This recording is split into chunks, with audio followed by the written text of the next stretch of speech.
po natin pag-interesan. Sardinas na nga lang o pinakakain natin sa tao eh. Salamat sa Diyos, matino yung bigas.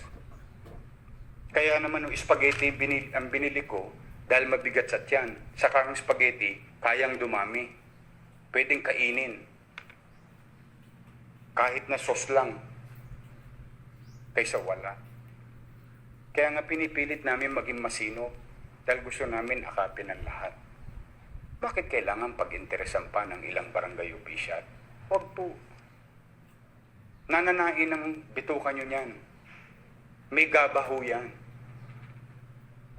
Do not enrich ourselves in these trying times. Wag ho. Wala akong katanggap-tanggap na dahilan. Kaya yan ang ibinigay kasi yan ang kaya ng lungsod. Dahil ang lungsod may gagawin pa ulit. At may gagawin pa ulit at ang tawag ko dyan ini-stretch. Dinadahan-dahan kasi nga hindi naman tayo mayamang syudad. Nanggaling ako sa bangkaroting kaban ng bayan. O ngayon, para malaman ninyo, pinakakasuhan na po ng pamahalang lungsod yung dalawang chairman na yun. Kasalukuyan po silang iniimbestigahan ngayon ng pulis. Because kung anong reason nila, I think hindi po katanggap-tanggap. Lalo ngayon panahon ng krisis. Marami nang gagawing dahilan yan. Marami ng excuses and so on and so forth. Kayo mga kababayan ko nanonood, please demand. Please ask. Demand for this.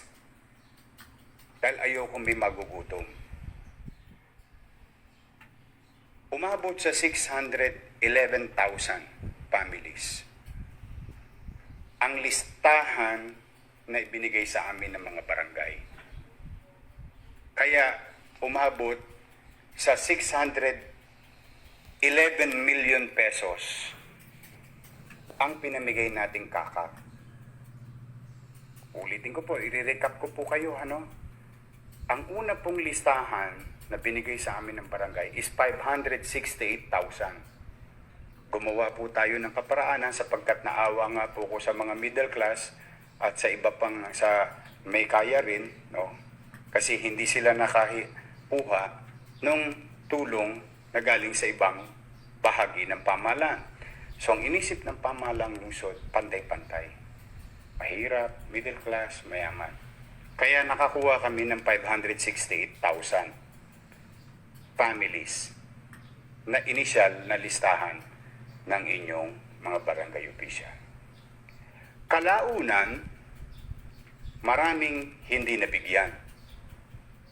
Kaya ang ginawa ng inyong lingkod, hiningi natin yung listahan na dagdag galing sa barangay. Ang tawag natin dito, reconsideration. Sa pagbigay sa atin ng barangay, inaprubahan natin. So naubos yung 591 million, kinulang pa tayo ng almost 20 million. Kung maalala po ninyo, Kaya nagpa-amyenda na naman ako ng batas. Nagpadagdag ako ng 20 million. So, madalit salita, mga kababayan, ang presumption ng inyong lingkod, ang presumption ng inyong syudad, pamahalang lungsod, lahat nabigyan. Bakit po? Kasi inaprubahan ko yung dagdag na hiningi ng inyong mga barangay official. So maliwanag po, no?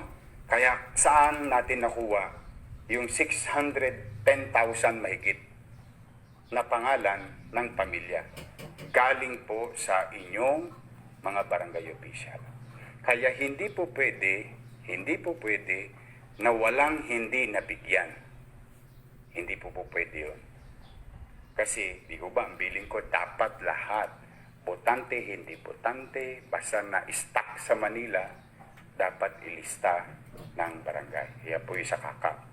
Ngayon, bilang paghahanda, ito pong nasa harapan nyo ngayon, mga kababayan, ang binili naming 3 kilong bigas ay para sa 610,000 families. Ang binili namin 2 pirasong sardinas, pagpasensyahan nyo na, Oo, ay para rin sa 610,000 families. That's about 1.2 million pieces, no, na sardinas. Ang binili nating spaghetti, nasa 610,000 din. Ang sauce, nasa 610,000 din. So dapat ang matatanggap ng 610,000 families sa lungsod ng Maynila ay ito po. 3 kilong bigas, ulitin ko po 3 kilong bigas, 2 kilong sardinas, 1 spaghetti, at 1 sauce. Okay. Ulit-ulitin ko po, pagpapasensyahan nyo na. Talaga pong, baka lang po kasi hindi ko maintindihan. Ikukwento ko po sa inyo kung bakit. Ito po ang itsura, mga kababayan. Konti lang po ito. Hindi po ito marami. Hindi po ito sasapat. Pero ayoko lang may magugutom. Oh. Bakit po natin yung pinag-uusapan ngayon? Sapagkat tuloy-tuloy po ang pagbibigay ng inyong lungsod. No? PWD, solo parents, grade 12, UDM, PLM, senior citizen cash, tapos gatas, tapos 3 kilong bigas, tapos food packs, and so on and so forth. Halos linggo-linggo po. No? Halos linggo-linggo, mga kababayan. Importanteng nagkakaunawaan po tayo dahil ang sabi nga, ang nagsasabi ng tapat, nagsasama ng maluwat. Okay. Ngayon, mga kababayan,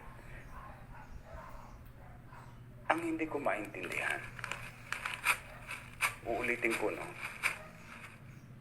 Hindi ko maintindihan sa ibang barangay official. Kanina po, may 2 barangay ang nireklamo sa Tondo. Bakit po? Inireklamo sila ng taong bayan sa akin. Pinorward po sa akin yung picture at pinatawag ko po yung barangay official. At totoo po na mayroong gumawa 2.5 kilos. Yung isang barangay naman ginawa 2 kilos. Oh, yung iba naman wala yung sardinas. Yung iba naman isa sardinas. Yung iba naman walang spaghetti, bigas lang. Mga kababayan, kayo po ang mag-isip. Saan po nanggaling ang listahan sa barangay?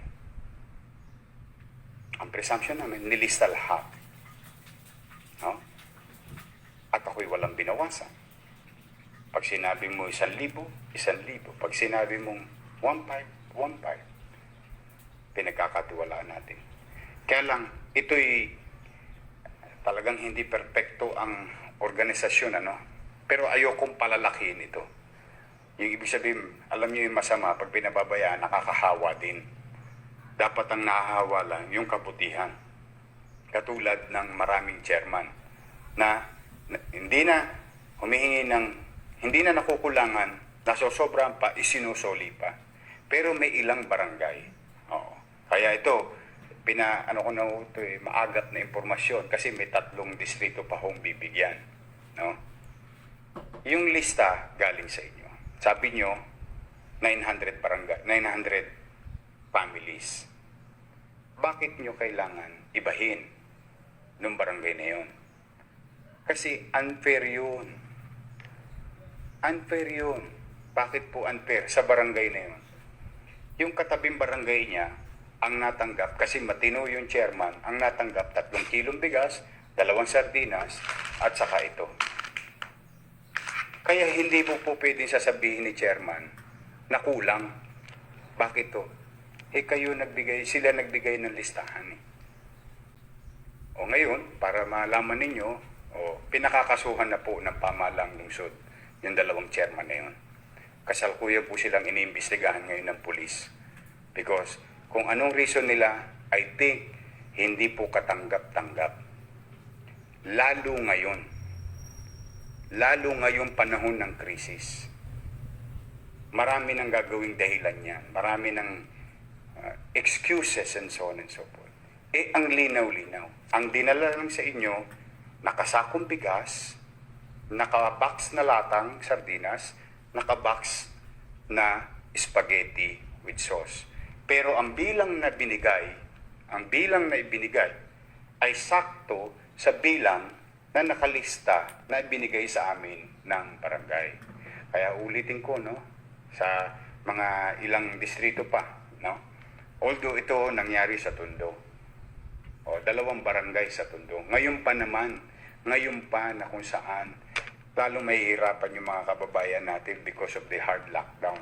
Kaya naman natin ginagawa yan ay para sa kabutihan ng lahat. Pag pinag-uusapan ay kalusugan. No? Dahil marami na rin gustong matapos ito. Pero ang hindi talaga ako maintindihan, bakit iniiba? O, katulad halimbawa nung SAP, di ba? May mga nababali-balita, binabago-bago presyo. Hindi po. Kung ano pong binili ng gobyerno, o yun po ang dapat makamit ng tao. Kaya nawawala ang tiwala sa barangay ng mga tao, dala ng may ilang barangay na sumisira sa barangayan. Kaya nga ako nakiusap Napakasimple na nga lang ho ng gagawin ninyo. I-repack na lang. Pagsasama-samahin. Tapos ibibigay na lang. Dahil naunawaan ko ang barangay Wala namang budget ang barangay ng Maynila Dahil ubus na, kukunti lang Dahil sa dami ng barangay natin, maliliit ang barangay natin, maliliit ang budget, pero maraming tao. Kabisado po natin Yan, nalulungkot po ako. Sa mga barangay officials, huwag niyo pong ibahin. Kasi kawawa ho pag may naiwan. At nakalulungkot isipin, ang sakit-sakit sa damdamin ng isang Manileño na mababalitaan niya na yung kanyang kapitbahay sa kabilang barangay ang natanggap buo. Yung natanggap naman niya sa kanyang barangay ay kulang. Whether maganda ang intensyon o iba pa ang intensyon, at most likely masama ang intensyon. Kasi hindi mo pwedeng baguhin Hindi mo na kailangan baguhin dahil una, I'll give you example.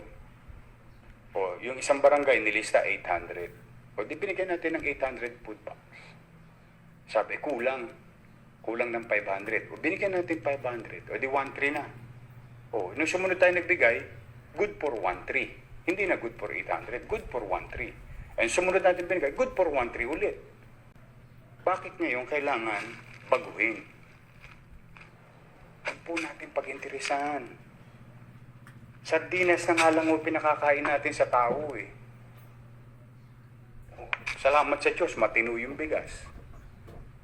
Kaya naman yung spaghetti ang binili ko dahil mabigat sa tiyan. Saka ang spaghetti, kayang dumami. Pwedeng kainin. Kahit na sauce lang. Kaysa wala. Kaya nga pinipilit namin maging masino dahil gusto namin akapin ang lahat. Bakit kailangan pag-interesan pa ng ilang barangay official? Huwag po. Nananain ng bitukan nyo niyan. May gabaho yan. Do not enrich ourselves in these trying times. Wag Wala akong katanggap-tanggap na dahilan. Kaya yan ang ibinigay kasi yan ang kaya ng lungsod. Dahil ang lungsod may gagawin pa ulit. At may gagawin pa ulit at ang tawag ko dyan ini-stretch. Dinadahan-dahan kasi nga hindi naman tayo mayamang syudad. Nanggaling ako sa bangkaroting kaban ng bayan. Hindi ko po binubuhat ang bangko ng administrasyong ito. Nakarecover lang ho tayo dahil naging masinop kami. Naging epesyente kami. Akalain mo, sana yung mga pagiging masinop at epesyente natin, yung mga pag-awaing bayan, sana yan para muling maayos ang Maynila. Pero hindi ngayon mangyayari na. Dala ng yung mga plano na yun, binago natin. Bakit? Ano yung kukalsada? Kung gutom naman ng sikmura. Ano yung kukalsada? Kung mamamatay naman ang dilat ng mata ang tao. Kaya ako nalulungkot, mga kababayan. Talagang ganun sa gobyerno, hindi kami lahat perpekto. Meron pa rin bulok. Pero huwag kayong mag-alala, mga kababayan. Pipilitin ko. May mga bulok na yan mawala sa Maynila. Kaya po sa mga barangay official, ako'y taus-puso nagpapasalamat sa inyo. Totoo.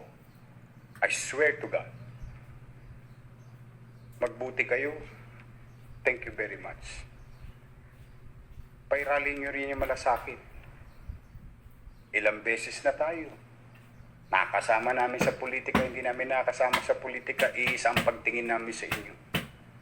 Bakit? Krisis ngayon eh.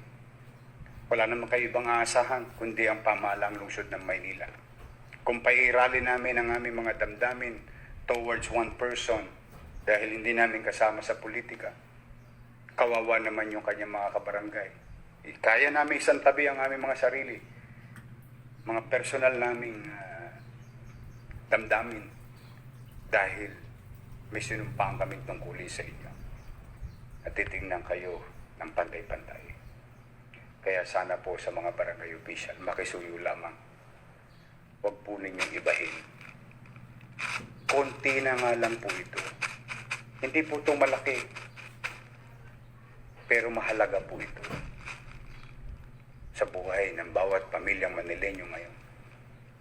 At sa inyo mga kababayan na nanonood, kung talagang may pang-aabuso or too much discretion na ginagawa ng inyong barangay, sabihin nyo lang sa amin. And I hope this will be a stern warning to others.